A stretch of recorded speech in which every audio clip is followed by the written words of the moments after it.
Seja muito bem-vindo, meu querido irmão, meu querido amigo, você que já está conectado aqui no canal do YouTube da Igreja do Bosque dos Eucaliptos. Nós que somos uma comunidade da Igreja Adventista do Sétimo Dia, recebemos você com bastante alegria nesse primeiro sábado de 2026. Que legal, espero que você tenha tido aí uma boa passagem de ano junto da sua família, espero que você já tenha planos e já esteja colocando em andamento os planos aí para esse ano novo. Então Deus abençoe você, Deus conduza a sua vida e que a gente a cada sábado possa se conectar aqui para aprendermos juntos da Palavra de Deus. Estamos iniciando as nossas transmissões esse sábado. Teremos aqui, você sabe, nosso primeiro momento, que a gente chama de Escola Sabatina. Um momento em que a gente vai discutir aqui o assunto do trimestre, assunto completamente novo. A gente já anunciou na semana passada, nos sábados anteriores, né? Qual seria o assunto. Espero que você já esteja com o seu material em mãos para a gente falar um pouquinho junto. Quero aproveitar e pedir para você aí se inscrever no nosso canal, também aí compartilhar esse vídeo com seus amigos. Dê também aí o seu joinha, mande um comentário, faça o seu dever aí de telespectador, de pessoa que está conectada com a gente sempre aqui no nosso canal da Igreja do Bosque. Muito bom ter você com a gente, espero que o sábado seja abençoado. A gente que está começando aqui um trimestre novo e a gente tem uma lição diferente, um assunto completamente novo. Quero mostrar aqui para vocês, deixa eu colocar aqui na câmera do Márcio. Márcio, coloca para a gente na tela, por favor. Olha só que legal, a gente vai estudar juntos aí o livro de Filipenses e Colossenses, que é um assunto que será abordado aqui na lição desse trimestre. Como encontrar Cristo nesses dois livros que foram escritos pelo apóstolo Paulo. A proposta aqui do estudo é a gente aprender como sobreviver ou viver no mundo atual sendo cristãos. E o cristão que tem uma missão a cumprir, que é falar de Jesus. Então a gente vai aprender com aquilo que Paulo passou lá na antiguidade, o que a gente aprende, o que a gente traz para a nossa vida hoje em dia. Então, quero convidar você a ficar aí conectado com a gente até o final, não mude o canal, fique aqui com a gente e será muito bom, você vai ser abençoado. Eu não estou sozinho, eu tenho aqui, você sabe, né, os amigos que nos acompanham. Eu quero apresentar para vocês um casal especial que estão aqui com a gente. Tudo bem com vocês? Tudo certo, Tudo bem, tudo bem. É uma alegria tremenda, esse casal que é muito especial, o pastor Lucas Dias e sua esposa querida Bruna. Vocês estão bem, né? Muito obrigado por terem vindo. A gente que agradece, Paulinho, o convite numa igreja tão querida, né? Sim. A gente passou coisas muito boas aqui, muitas experiências boas, e é muito bom estar de volta aqui, participando desse momento. A gente gosta muito de vocês, vocês sabem. A gente aproveita vocês sempre. É recíproco. Que a gente pode, né? É muito bom, obrigado mesmo. Vocês que estão aí atuando, já estiveram aqui no Bosque nos apoiando, nos ajudando em tempos atrás, e hoje estão aí em locais mais importantes, maiores, fazendo coisas mais... o ministério, né, que é desenvolvido. Que bom. A Bruna aí que está começando aí na Escola Adventista de Jacareí. Isso. Professora, é isso, né? Educação. Isso, professora na educação infantil. Eu amo. Que legal, é sua área, né? É minha área, Que bom, né? Que bom. O Lucas vai deixar você tocar sua vida, mas ele vai te apoiar, né? Como você sempre apoiou, né? Né, Lucas? Sim, com certeza. Eu até estava conversando com a Bruna aqui nos bastidores, né? Toda vez que a gente volta para cá é aquela sensação que você tem quando você está indo na casa dos seus pais, sabe? Você sabe que vai ter o seu quartinho lá arrumado, suas coisinhas estão lá, é a sensação que a gente tem aqui quando nós voltamos para o Bosque. E hoje Deus, tenho certeza, vai preparar aqui os nossos corações das pessoas que estão ouvindo, assistindo também, para a gente conversar um pouco sobre o Evangelho. Vai ser benção. Lucas, estou vendo que você está com a camisa da Novo Tempo. Você está lá, né, irmão? Vamos lá. O que você está fazendo lá de legal, cara? Quantas novidades? Hoje eu atuo na parte de web. Aí dentro da web existem algumas frentes ali, né? A parte da produção, a parte do marketing digital, que a gente chama, e a parte onde eu trabalho, né, juntamente com mais 2 pastores, que é o evangelismo digital. Então ali a gente pensa algumas estratégias relacionadas à parte de comunicação, a como as igrejas podem crescer pregando o evangelho dentro das redes sociais, dos meios de comunicação, e a gente também cuida da esperança, que é a nossa instrutora bíblica virtual, onde a gente já tem aí, até agora, né, mais de 500 mil pessoas que já foram impactadas aí com o trabalho. Então, a esperança é aquele lance da inteligência artificial, né, servindo, né? Isso, exatamente. A gente chama ela de instrutora bíblica virtual. Legal. Então, ali existem mais de 60 tipos de estudos que você pode fazer ali, seja em português, seja na língua hispana, totalmente gratuito e de uma forma muito simples, porque é pelo WhatsApp, até o consumo de dados ali, ele é bem baixo para que você possa aprender, para que você possa ensinar outras pessoas também e compartilhar o evangelho. Que legal, uma ferramenta moderna, né, Bruno? Imagina você dando estudo bíblico para quantas mil pessoas ao mesmo tempo, simultaneamente. Sim. Incrível, né? Temos que usar mesmo o ferramental que Sim. que temos à disposição, que coisa boa. Assim como esse aqui que a gente tem, que é traz as câmeras, a gente fala, a gente lê a Bíblia, mas a gente tem alguma coisa digital aqui também. Sim. Como é que chegaria pela internet na casa das pessoas, né? Sim. Legal receber vocês aqui com a gente novamente e poder aí estudar a Bíblia com vocês, aprender um pouquinho com vocês hoje. E o assunto que é legal. Sim. Demais. Vamos para ele? Vamos lá. Vamos lá. Mas antes da gente começar a falar, vamos fazer uma oração? orar. Pastor, ora para a gente, por favor. Oro sim. Querido Pai, queremos agradecer mais uma vez por esse momento tão especial, que a gente vai abrir a sua palavra, vai recapitular muitos assuntos que nós já estudamos ao longo dessa semana. Então, que o Senhor possa nos ajudar a relembrar tudo aquilo que foi estudado e, ao mesmo tempo, abrir o nosso coração e a nossa mente para que o Espírito possa atuar e a gente consiga entender aquilo que o Senhor deseja. Continue conosco e também com todos aqueles nossos espectadores aqui através da internet. Em nome de Jesus nós oramos. Amém. Amém. Amém. Deixa eu pegar aqui meu material. Cara, eu estudei bastante esse... Eu já dei uma olhada no trimestre todo, né? Já que aproveitou. fantástico. A gente sempre leu o livro de Filipenses e Colossenses, mas assim, passando por cima. Mas dessa vez a gente... A Igreja Adventista, ela tem essa história, né, de ter a lição da Escola Sabatina e normalmente um teólogo, um doutor que conhece muito assunto, ou um grupo, desenvolve um material e a gente estuda, né? E como é bom a gente poder ter esse material tão à mão, tão fácil, a gente pode assinar e receber em casa. A minha lição eu recebi já tem um tempo, eu pude já olhar. Como é bom isso, né? E esse trimestre está fantástico, porque é como encontrar Cristo em Filipenses e Colossenses, esses dois livros escritos pelo apóstolo Paulo. E o que isso tem a ver com a gente hoje? Eu queria falar com quem está em casa que assim, a gente como cristão, não sei se você já notou, você que é um cristão, a nossa vida é uma vida cheia de desafios, não é fácil ser cristão. Eu estou dizendo aquele cristão que cumpre o papel de cristão, né, amigos? Que é de falar de Jesus, que é testemunhar, que é compartilhar a mensagem de salvação. E normalmente quando a gente faz isso, a gente encontra os desafios, rejeição, até mesmo o sofrimento, né? A história de Paulo, que a gente vai compreender e aprender um pouquinho, estudar esse trimestre, e sobretudo hoje, é uma história interessante, porque a gente vê Paulo preso, né? E tendo que cumprir o seu papel de pregar o evangelho, manter a sua fé, ensinar pessoas, de manter as igrejas funcionando, mesmo quando tudo ao redor estava em situação difícil. Imagina você preso na prisão, sofrendo aquilo que a prisão oferece e você tendo que se preocupar porque você tinha uma missão a cumprir. Paulo não apenas sobreviveu a essas dificuldades, e eu estou falando prisão, dor, fome, rejeição, mas ele, olha que legal, ele transformou essas experiências em oportunidades para que a mensagem de Deus alcançasse os corações. Mesmo quando a coisa estava ruim para o lado dele, ele transformava aquilo em bênção, ele arrumava uma forma de transformar aquilo em oportunidade. É claro que ele tinha o método dele, o jeito dele ser, de falar, mas ele contou, claro, com a ajuda de Deus. E olhando para a vida dele, a gente aprende, né, queridos, que as dificuldades elas não precisam nos desanimar, nos derrotar, sim, mas elas podem nos fortalecer. Eu queria que você está em casa prestasse bem atenção nisso. As dificuldades da sua vida podem nos fortalecer, podem nos capacitar, quando a gente tem um propósito maior, quando você tem um alvo, um objetivo. Amigos, vamos falar aqui um pouquinho sobre isso. Paulo estava preso, encarcerado. Quando a gente lê os livros de Filipenses e Colossenses, a gente, no linguajar e da forma com que ele se apresenta, com que ele escreve ali, a gente percebe que ele está encarcerado. alguns teólogos eles têm algumas opiniões de onde ele estava, mas pelas evidências que estão ali no texto, dá a impressão que ele estava lá em Roma mesmo. Sim, sim. Né? Porque ele se refere ali da família de César, ele cita ali alguma coisa sobre a guarda pretoriana, que era um aparato militar que estava junto de onde o imperador estava. Provavelmente ele estava em Roma. Mas esse é o menor dos detalhes. O importante é que ele estava preso, não é?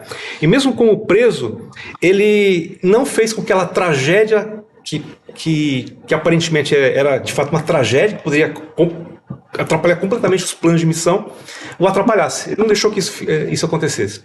Mas ele tinha um propósito. Como disse anteriormente, aqui na abertura, ele usava a situação adversa como oportunidade. Então eu não sei o que ele fazia lá. Eu sei que o Espírito Santo estava com ele, né, pastor? Com certeza. Ele conseguia alcançar o objetivo de a tal ponto dele se referir a si próprio como um prisioneiro de Jesus. Um prisioneiro, assim, que estava preso com um objetivo de levar Jesus para outras pessoas. Ou seja, ele estava lá de forma proposital, preso de forma proposital pelo céu, por Jesus, por Deus, para que ele alcançasse pessoas importantes, alcançasse pessoas que talvez não fossem alcançadas. Queria fazer aqui um questionamento para a Bruna. Bruna, sofrimento, perspectiva de sofrimento. Como que a gente faz para fazer o que Paulo fez? Enxergar um propósito maior mesmo quando você está sofrendo. Você está sofrendo? Tá. Mas como é que a gente tira um suco saboroso de um sofrimento? Sim, é difícil, né? Eis a questão. Quando a gente lê os escritos de Paulo, acho que é comum entre todos nós pensar como que ele conseguiu, né? Passar por todas essas coisas e ainda escrever essas coisas, né? A gente tem o verso principal dessa semana que é: alegrem-se sempre no Senhor. E aí quando alguém te fala, né? Mas não fica triste não, fica alegre. Você pode até pensar, né? É fácil para você falar, não sabe o que eu tô passando. Mas a gente sabe o que Paulo estava passando. E mesmo assim ele dá esse conselho. Então, quando a gente pensa a respeito do sofrimento, eu acredito que ninguém gosta, né, do sofrimento. É muito difícil a gente pensar em algo além, né? Por que é tão difícil agir dessa forma como Paulo agiu? Mas a gente tem ali a mudança, né, da perspectiva, como você falou. A gente vai conversar um pouquinho sobre isso, mas quando eu estava estudando, eu me lembrei de uma frase que um amigo nosso sempre falava, que é muito fácil a gente se acostumar com o que é bom, né? Às vezes a gente quer muito uma coisa, uma situação, enfim, e quando aquilo acontece, é muito bom, realmente, mas logo passa o tempo ali, você já se acostuma, aquilo já faz parte da sua vida. Mas quando a gente muda de configuração, quando a gente olha para o outro lado, para o que é ruim, aí é difícil a gente se acostumar com aquilo. A gente fica naquele peso sempre, né? De que eu não queria estar passando por isso é muito ruim. Eu acho que essa é a grande questão da mudança aí. Paulo, quando a gente lê, ele tinha um foco muito claro. O que quer que acontecesse na vida dele, o foco dele não mudava. Então, para a gente mudar essa perspectiva, eu acho que o mais importante é a gente entender que o sofrimento faz parte dessa vida humana de pecado, né? Faz parte e vai acontecer com todos nós. E muitas coisas não estão sob nosso controle, mas o que está sob nosso controle é a nossa reação, né? Isso é até uma premissa da inteligência emocional, né? Você não pode controlar, existem coisas que você não controla, mas você controla como você reage àquilo. E quando a gente leva para o campo espiritual, a gente tem um Deus que que vai com certeza nos ajudar se a gente se coloca ali nas mãos dele para vivenciar tudo aquilo. Então, eu acredito que Paulo tinha muito esse olhar do que ele estava passando, como eu posso reagir a isso? Tá, eu tô preso, mas como eu posso continuar falando de Jesus? Porque esse era o foco da vida dele. E principalmente o que eu acredito que fortalecia ele a enfrentar todas aquelas situações era o foco que ele tinha no futuro também, de que Cristo virá. Então quando ele fala alegrem-se sempre no Senhor, é alegrem-se sempre porque você tem esperança. Não importa o que você está passando, você tem esperança. Ele sabia quem ele representava, Exato. né? E se você é servo de Jesus, a gente que é servo de Jesus, a gente não tem que esperar um tratamento melhor do que o próprio Senhor Jesus teve. Sim. Pelo contrário. Então, pelo contrário, peraí, se tudo tá legal, não tem problema, não tô tendo dificuldade, não tô tendo ninguém que tá me enfrentando, alguma coisa tem de errado. Será que eu não estou fazendo certo? Às vezes não, às vezes esse é o caminho, né? Talvez eu não, como Paulo, não tenha sido forjado, preparado para passar uma dificuldade e dizer, continuo alegre aqui.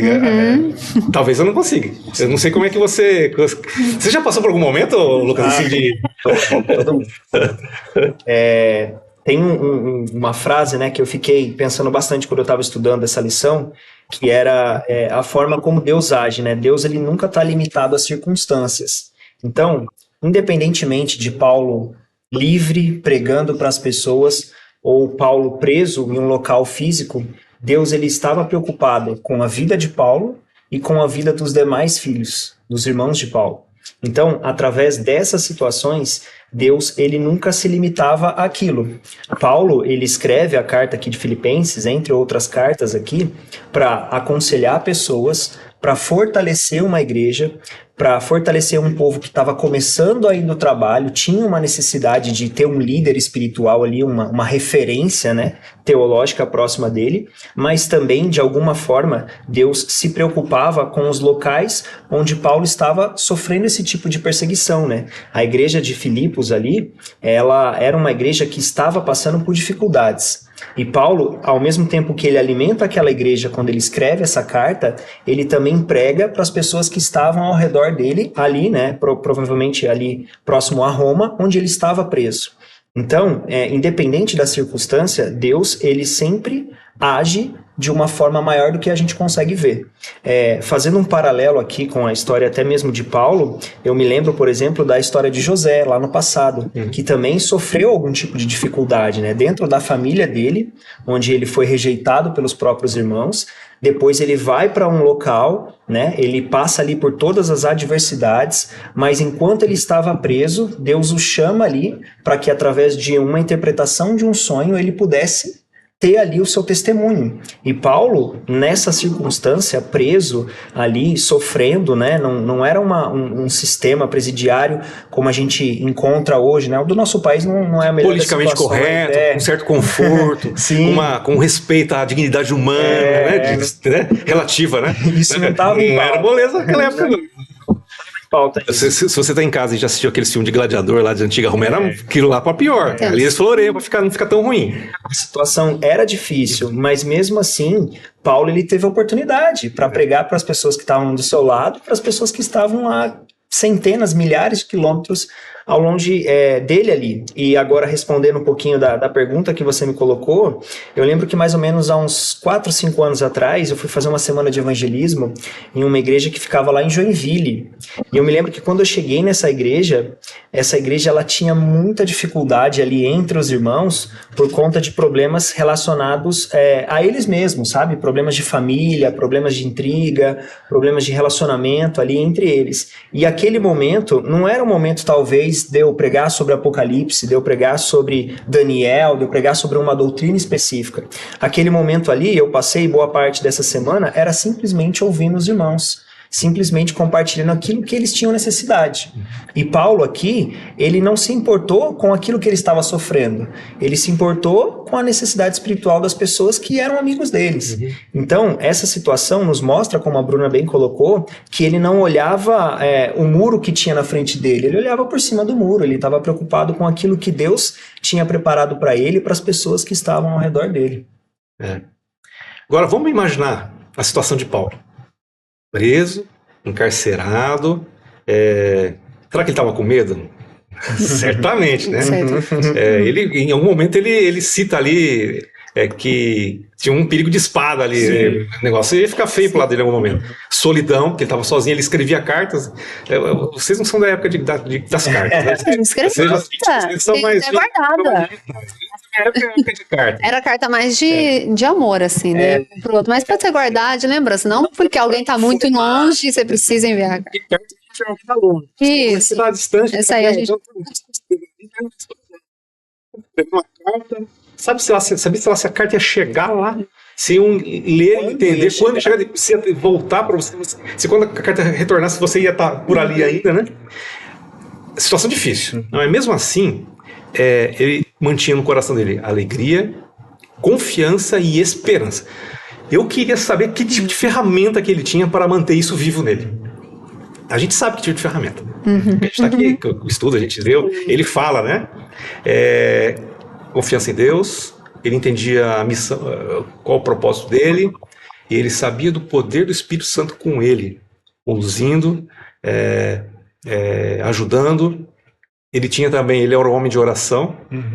ele era um conhecedor das escrituras que existiam na época dele, Antigo Testamento, né? Que ele escreveu boa parte do Novo Testamento, então não tinha ainda a Bíblia para ele conhecer. Mas a Bíblia dele seria o Antigo Testamento. Sim. Ele se apegava ali às promessas, àquilo que ele aprendia, ele se apegava à própria promessa e o chamado que Cristo fez a ele, né? Será que essas eram as ferramentas que ele usava? Eu acho que sim. Agora, Pastor Lucas, essa questão da comunhão, a comunhão com Deus faz com que a gente não seja afetado pelas circunstâncias ruins. Uhum. Agora, só que as circunstâncias ruins nos afetam, né? A gente vive num mundo que o tempo todo nos agride, né? Nos agride. Se você quer fazer tudo certinho, em algum momento você vai sentir dor, você vai se sentir mal, você vai se sentir perseguido. Se você prega o evangelho, então, em algum momento você vai se decepcionar com a reação das pessoas. Agora, qual que é a diferença entre confiar em circunstâncias externas e confiar em recursos espirituais internos? Porque assim, minha fé está aqui dentro. Uhum. O conhecimento que eu tenho de Jesus está aqui dentro. Minha oração é minha cabeça e conectada dele. É diferente eu confiar em circunstâncias externas e internas? Você entendeu a minha pergunta? Sim. Não, sim. É completamente diferente, Paulinho. É lógico que aqui, né, sentado numa mesa com ar-condicionado, falando para você que tá assistindo a gente, é uma coisa. Tá fácil. Mas vivendo isso é totalmente diferente. Mas veio na minha mente aqui o texto que a lição trouxe ao longo da semana, que está lá em 2 Coríntios 4, o verso 7 e o verso 8, que diz assim, se você tiver com a sua Bíblia aí, 2 Coríntios 4, do verso 7 até o verso 8.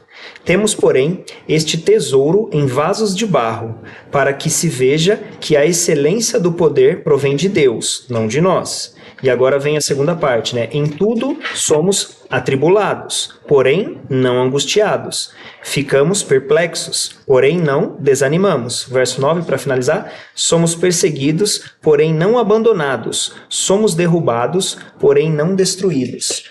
Se Paulo ele ficasse preso somente às circunstâncias externas do seu ministério, talvez ele não tivesse durado uma semana. É verdade. Porque desde o início, lá no livro de Atos, quando Deus chama Paulo, ele deixa claro para Paulo que ele iria sofrer na pele o peso do seu ministério. E Paulo sabia disso. Em nenhum momento Paulo fugiu disso.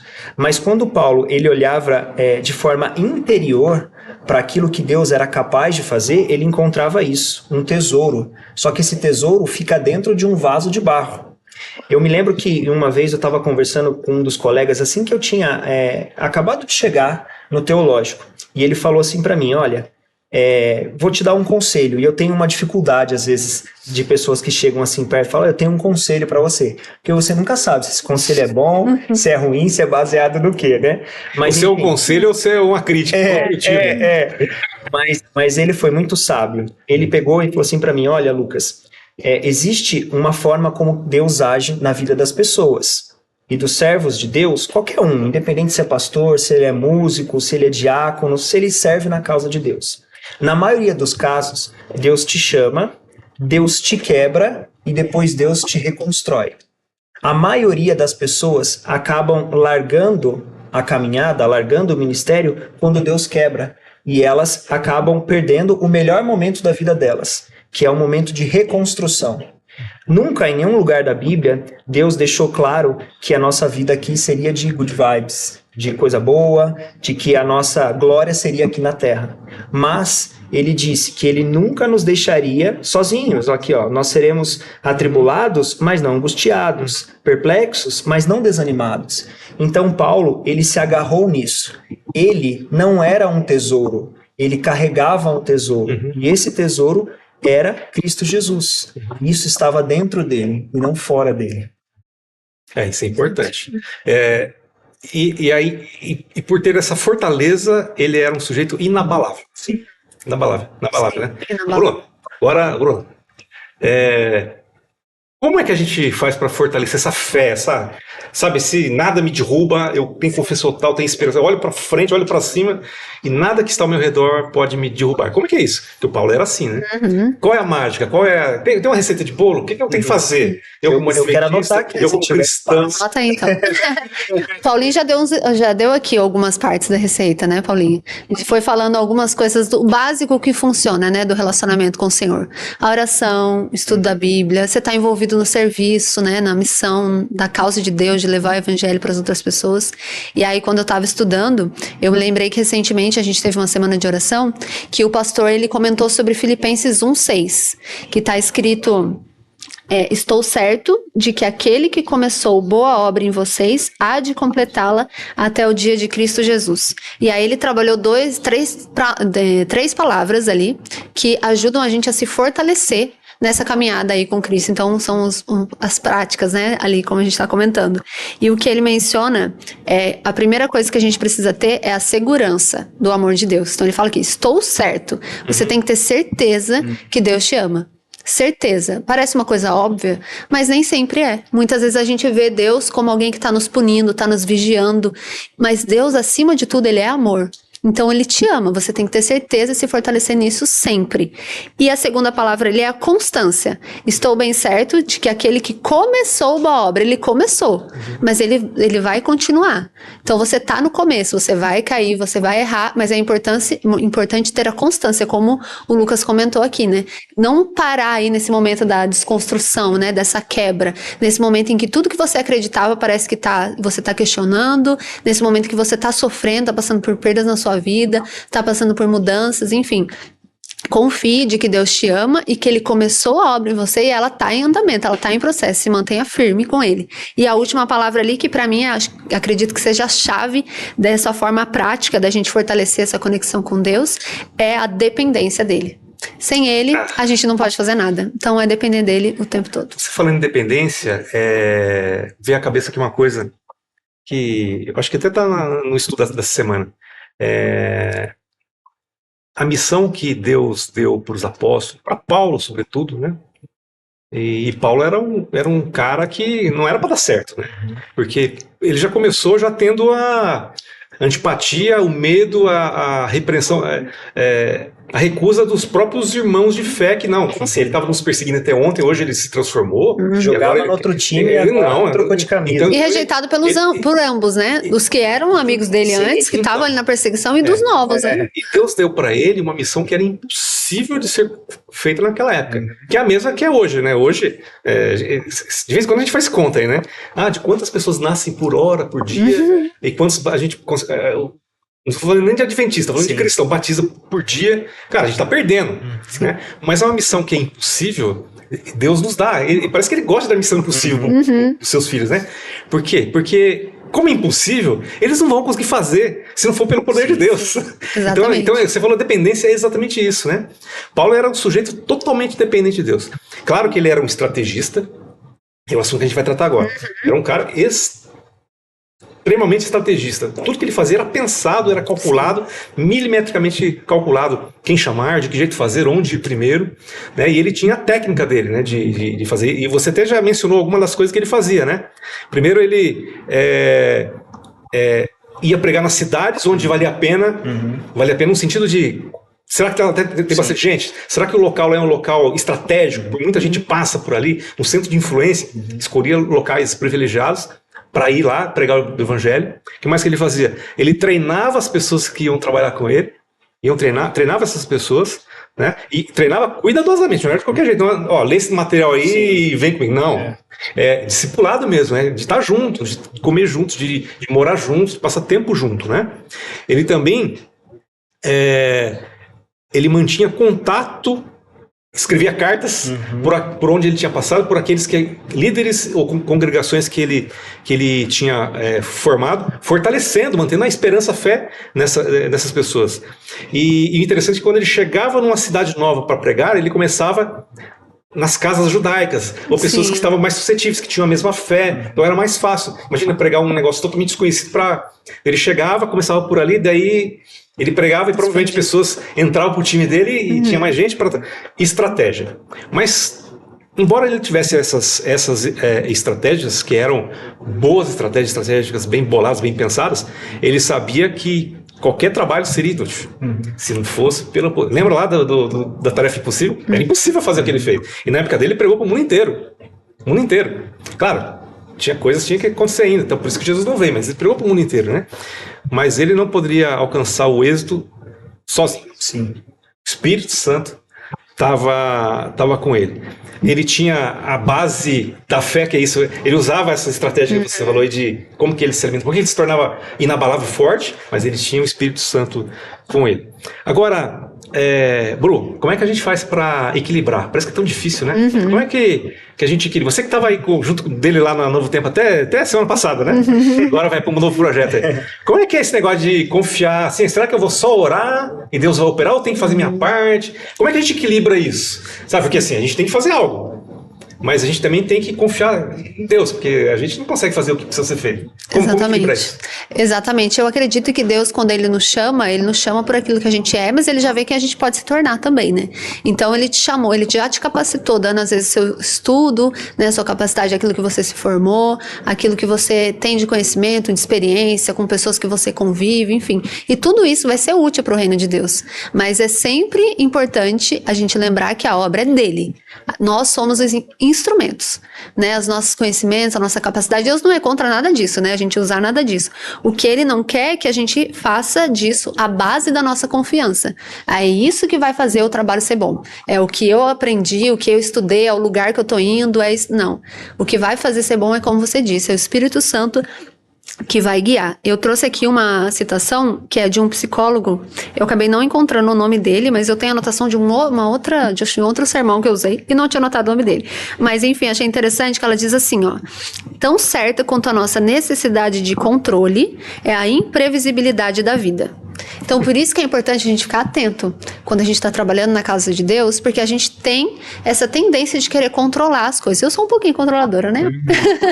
Eu sou um pouquinho. E eu acho que muitos de nós temos essa tendência de querer controlar. Então, você começa num projeto, você começa numa causa, você quer, não, vou fazer isso, vou fazer aquilo, e não tem nada de errado nisso, né? Mas pedir a direção do Espírito Santo, porque a obra é de Deus. Ele vai usar tudo isso que você tem de recurso, de ferramenta e tudo mais. Mas o segredo aí que a gente estava falando antes, né? Existe uma receita, um segredo, é o Espírito Santo conduzindo. A sensibilidade. E Paulo, ele acabou desenvolvendo essa sensibilidade, né? Você observa, principalmente no livro de Atos. Recentemente eu li o livro de Atos assim e fiquei encantado novamente pelas diversas histórias, as diversas situações. Mas uma coisa que é muito notável no livro é Paulo sendo sensível à voz do Espírito. Porque se dependesse exclusivamente dele, ele teria ido a muitos outros locais e provavelmente ele perderia a vida. E um exemplo claro ali é justamente quando ele quer ficar voltando para Jerusalém para resolver algumas questões ali e Deus fala claramente para ele, não vai por lá. Ele quer ir para um lado da região ali do continente, ele quer ir para a Ásia, Deus não vai para lá, vem para outro lugar. Então assim, essa sensibilidade à voz do Espírito, ela é muito importante. E a segunda questão também, que eu acho muito importante aqui, é você conseguir ter a capacidade de ajustar as suas rotas. Eu tenho dificuldade às vezes de fazer isso. Pego ali, coloco o GPS para ir para o caminho, de repente eu tenho que ajustar. E eu vou parar para um outro lugar que eu não sei, eu acabo me perdendo, às vezes você já fica um pouco nervoso ali, mas a vida é assim. A vida cristã, a caminhada cristã também é assim. Você precisa desenvolver essa aptidão em ouvir a voz do Espírito e também, às vezes, ajustar as suas rotas. Paulo foi assim.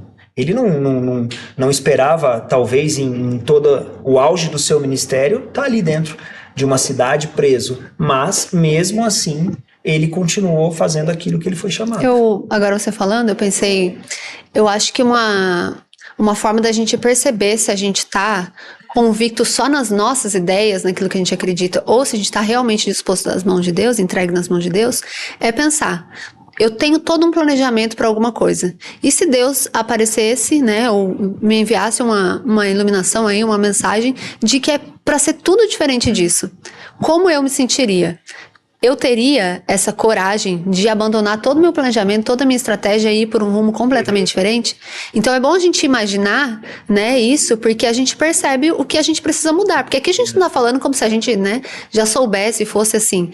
Mas é importante a gente se reconhecer, ter esse autoconhecimento de falar, não, eu sou muito convicto no que eu acredito. Eu preciso confiar mais em Deus, me entregar mais em Deus e justamente como o Lucas falou, se necessário, mudar completamente, sair completamente do meu planejamento. Os nossos planos, eles têm que ser escritos com lápis e borracha, com caneta. Porque não é a nossa vontade, afinal. Deus, ele pode vir a qualquer momento e mudar as coisas. E quando a gente tem aquela percepção de por que eu faço isso? O que me motiva? Será que da mesma forma que aquilo que motivava Paulo? Que Paulo, claramente, pelo escrito dele, a gente vai ver Cristo nos escritos dele.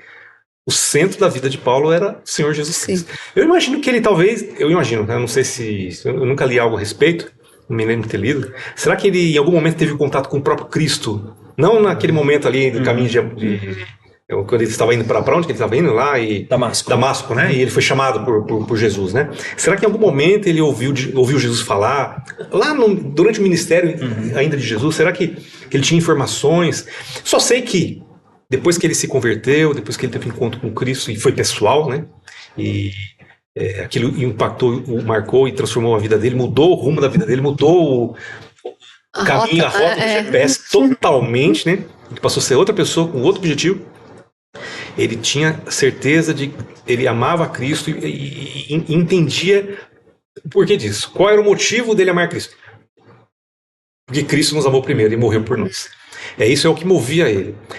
O desejo dele era de falar de Jesus para as pessoas, de mostrar que ele é o salvador da sua vida. E você tem que acreditar, você tem que amá-lo, você tem que se entregar a ele. E ele estava disposto a enfrentar qualquer coisa em nome de Jesus Cristo. Para ele é uma honra, né? A gente vê em muitos relatos ele falando, eu estou vivendo o que Cristo viveu. Para mim é uma honra, tanto na vida quanto na morte. Quando ele fala, né, a morte para mim é lucro, é muito isso, porque vivendo eu estou pregando, eu estou fazendo o que eu fazer. Se eu morrer, eu vou esperar meu Senhor voltar. E é isso, né? Muito claro. Cadê eu vou? Mas eu vou lá porque Jesus está me dando, é ele que está me colocando lá. Eu acho que é grande isso, né? Eu acho incrível isso. Esse sentimento de entrega, de propósito, de convicção, né, de que ele está fazendo o que era correto. Pastor, o amor de Cristo por nós, o nosso amor por ele tem que mudar a nossa vida, tem que mudar o nosso sentimento, tem que mudar o nosso propósito, tem que nos fazer... e isso é tão difícil, né? Amar as pessoas como Jesus ama, né? Sabe, olhar mais para o outro, olhar para as pessoas como alguém que precisa de salvação, com amor, entregar-me a ela, gastar o meu tempo, o meu dinheiro com as pessoas. É tão difícil isso, né? Eu ouvi um sermão um dia desse de alguém que faz assim, faz isso. Pelo menos ele contou histórias de que fazia isso, né? Ele tem lá um restaurante em algum lugar aqui nesse Brasil. E alguém chegou um dia para ele e pediu, olha, eu tô com fome. Não, eu pago para você, vou te fazer uma marmita. Foi lá, pegou a marmita, daí, você é obrigado e tal. E ele descobriu que ele era dono do restaurante. Né? E aí ele falou assim, cara, deu o dono do restaurante, que é adventista, falou assim, você pode vir aqui todo dia comer, de graça. Você viu nele precisava ajudar essa pessoa. E eles se tornaram amigos e todo dia ele ia lá mesmo. Até que ele aceitou estudar a Bíblia. E aí, claro... batizou a família toda, né? E chegou um momento em que ele, antes disso tudo acontecer, em que ele começou a chamar as pessoas da rua, olha, vamos lá que ele dá comida de graça. Né? Só que não é assim, funciona. Fica pensando, cara, que limite é esse? Qual que é o limite onde eu posso chegar? Qual que é o limite, né, pastor? Tem limite para amar as pessoas? O limite inicia e termina em Deus, né? É o alvo, né? Eu me lembro, por exemplo, ali em Mateus 10, quando Jesus ele vai chamar os discípulos, né? E ele teve a oportunidade, humanamente, dizendo assim, de montar o time dele, de escolher quem ele iria trabalhar ali. E Jesus, na minha visão e na visão acho que de 99% das pessoas, talvez ele tenha feito uma escolha não tão boa assim, se você fosse olhar as características individuais de cada um daqueles que foram escolhidos. Mas Jesus ele consegue, né, como sendo capaz de todas as coisas, ter a noção de enxergar além do que a gente enxerga hoje, para o nosso momento, para o agora. E Jesus, ele escolhe homens com histórias e potencial de alcances diferentes. E todas essas pessoas, né, todos aqueles escolhidos, eles tinham características bem distintas uns dos outros, ao ponto de existirem diversas situações em que eles se confrontavam, porque pensamento diferente, forma de agir diferente. Mas, em um contexto geral, Deus permitiu que cada um deles fosse para exatos locais e pregasse o evangelho da forma como o evangelho alcançou a vida deles. Então, por exemplo, na situação desse seu colega que você comentou, colega não, né, do sermão que você assistiu, era a forma como ele ali foi alcançado do evangelho. Mas o evangelho, ele não se limita aqui, né, a resolução dos nossos problemas aqui. Então, se em algum momento a gente oferta o evangelho como ele sendo capaz e suficiente da resolução dos nossos problemas terrenos, aí esse é o falso evangelho. Não é a prosperidade, nem sempre vai ser a cura e nem sempre vai ser a libertação de alguns problemas que nós temos aqui.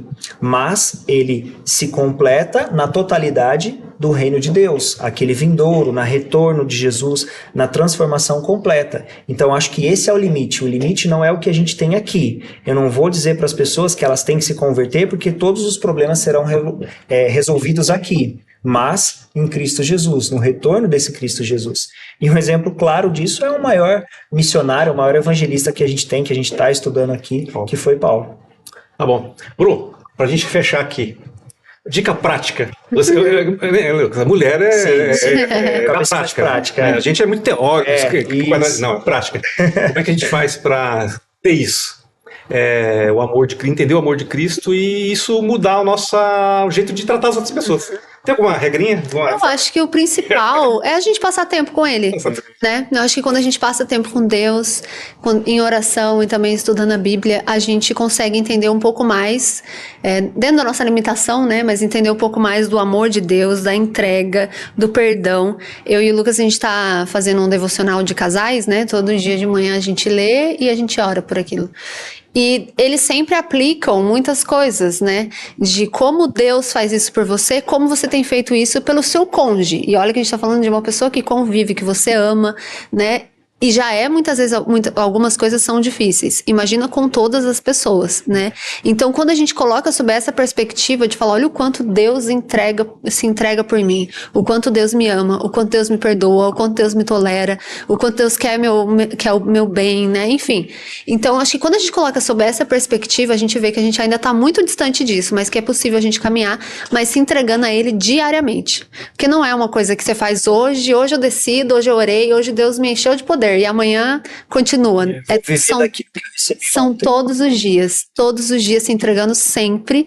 E aí, com o Espírito de Deus, ele vai nos transformando, nos guiando nas nossas emoções, pensamentos, sentimentos, enfim. Uma entrega diária, né? Anotou você que em casa. Dicas preciosas.